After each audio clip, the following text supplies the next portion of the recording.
que les ondes ont un impact sur notre organisme, sur notre santé? Il n'y a pas de législation en France. Il n'y a que des recommandations. Donc après, personnellement, moi je pense que oui, à un certain niveau, ça peut être dangereux. Mais pour l'instant, il n'y a pas grand-chose au niveau loi. Voilà, je rejoins ce que dit Evelyne. On ne peut pas dire que c'est sans effet les ondes électromagnétiques, puisqu'on peut même, suivant les niveaux de puissance, parler de phénomènes de brûlure de la peau, de choses comme ça.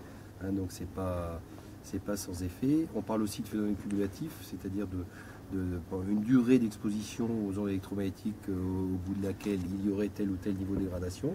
Et comme le dit Evelyne, on parle plutôt de recommandations. Moi, ce que je pourrais dire, c'est que la norme que j'ai en tête pour les ondes électromagnétiques dans le monde du travail, c'est les fameux 5 milliwatts par centimètre carré. Hein, c'est-à-dire qu'on ne doit pas dépasser ce seuil de 5 milliwatts par centimètre carré. Mais je dirais aujourd'hui, les études ne donnent pas plus d'informations que ce type de recommandations.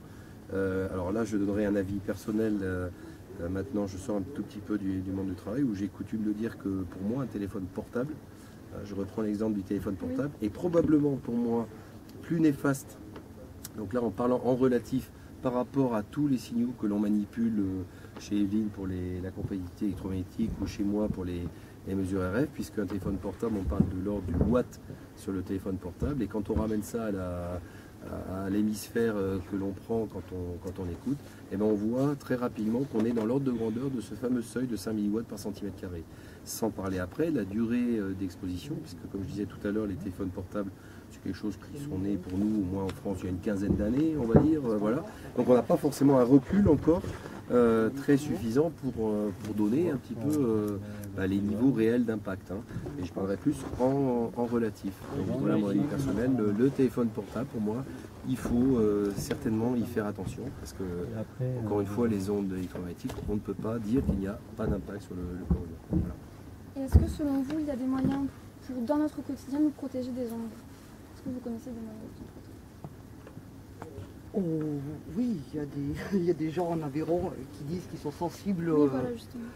Oui, mais bon, alors là, après, est-ce que c'est reconnu exact ou pas? Est-ce que c'est une phobie qu'ils ont eux? Mais effectivement, vous mettez dans une pièce, vous tapissez votre pièce de simples feuilles d'aluminium, vous recréez une sorte de cage de Faraday chez vous et ça vous protège. Mais votre téléphone portable risque de plus passer, plus de radio. Moi, ce que je pense, c'est qu'il faut essayer d'être, je dirais, raisonnable vis-à-vis de l'utilisation des appareils qui génèrent des ondes électromagnétiques. Alors le raisonnable, après, c'est chacun qui se le met. Moi, j'essaie de conseiller aux gens qui m'entourent de pas forcément passer sa vie avec son téléphone portable sur l'oreille ou au niveau du cerveau, hein, clairement, parce que je pense qu'encore une fois, comme je l'ai dit, c'est pas sans impact et on ne sait pas tout.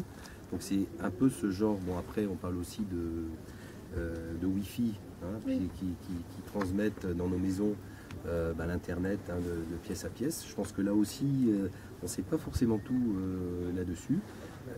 Disons, essayer d'être raisonnable vis-à-vis de l'utilisation de ce type d'appareil. Voilà ce qu'on pourrait dire. Et les études vont s'éclaircir dans à peu près combien de temps? Alors, moi, puisque dans le monde du travail, on assiste régulièrement à des formations ou des sensibilisations au phénomène RF. Hein. Et la dernière fois, il y a quelques années, clairement, on parlait d'études et qui donnaient, comme disait Evelyne, plutôt des recommandations. Maintenant, moi, je suis incapable de vous dire quand est-ce que on aura des choses qui seront dites de manière très binaire. Et peut-être qu'on ne dit pas tout non plus. Au niveau des risques. Est-ce que ça va pas à l'encontre aussi je sais pas, des téléphones portables, voilà, de tout le marché, de tout ce marché, donc est-ce qu'il n'y a pas des réticences peut-être, un petit peu, je sais pas. Voilà, peut-être que les gens savent des choses, mais qu'on ne sait pas forcément toutes les choses. Hein, voilà ce qu'on pourrait un petit peu vous dire, c'est un élément de réponse. Voilà. En tout cas, merci beaucoup pour ces informations, c'était très intéressant. Avec plaisir. Merci.